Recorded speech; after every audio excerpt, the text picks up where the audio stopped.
In the mid-90s, Gwyneth Paltrow and Brad Pitt were the ultimate Hollywood couple. Long before Brangelina and conscious uncoupling were ever a thing, these two were inseparable. But fans held their breath for a Tinseltown wedding that never happened. Here's the truth about why Brad and Gwyneth called it quits. Someone wants Brad Pitt and I to get back together. I think that ship has sailed.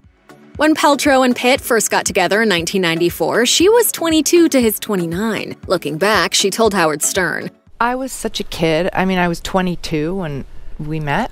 And, I mean, it's taken me until like 40 to get my head out of my ass.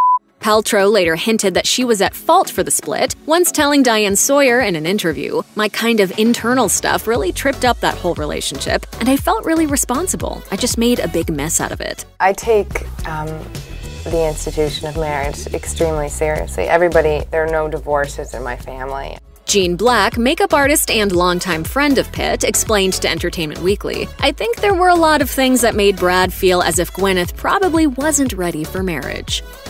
Paltrow admitted to Howard Stern that one of the issues with her hunkier exes, including Pitt and Ben Affleck, was that she was all about their looks. She admitted that she even held on to photos of herself with Pitt, claiming, Every piece of your life is an important piece of your life. Regarding her quick rebound with Affleck, Paltrow said that once again she was enamored with looks, adding, "When you're a kid, you think that being with a good-looking person validates you in some kind of way. It's not true. It's ego."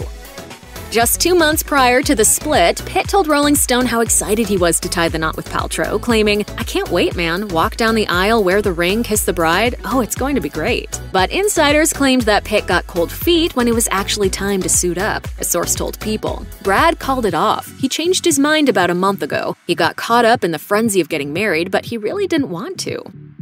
It seems that Paltrow may have had an unhealthy obsession with Pitt. A crew member on 1998's Sliding Doors revealed to People, "Gwyneth was talking about him all the time. She would say, 'I need my Brad to be with me today. I'm really missing him.'" The crew member claimed she even drank coffee from a mug with Pitt's face on it. Paltrow had previously told the Los Angeles Times that she initially resisted her feelings for Pitt when they worked together on Seven in '95, recalling, "I'm like, are you sane? You can't get a crush on Brad Pitt. Get a hold of yourself."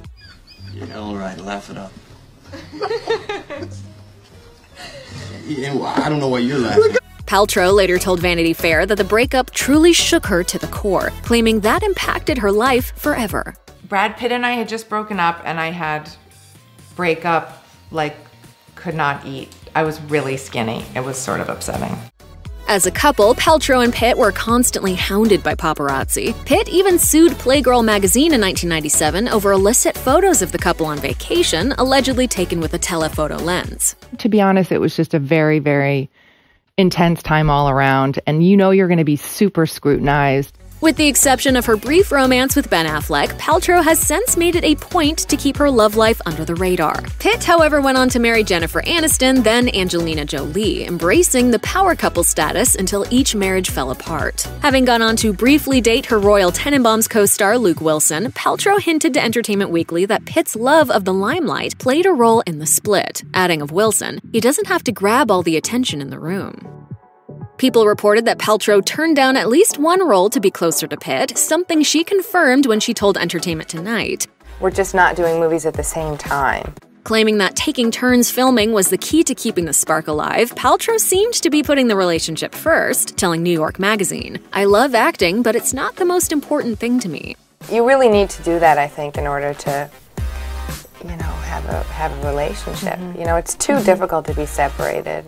Even though both Pitt and Paltrow survived several years together, it seems that these two didn't have much in common. According to People, sources close to Pitt describe him as someone who enjoys life's simple pleasures with a down-to-earth sensibility. The actor was raised in the Midwest by his father Bill, who owned a trucking company, and mom Jane, who was a school counselor. But Paltrow's upbringing was very different. The daughter of director Bruce Paltrow and actress Blythe Danner, Paltrow was raised in New York City's elite Upper East Side and went to an exclusive girls' academy. She later told Entertainment Weekly, "People are like obsessed with knowing why Brad and I broke up. When two people aren't supposed to be together, they're not supposed to be together."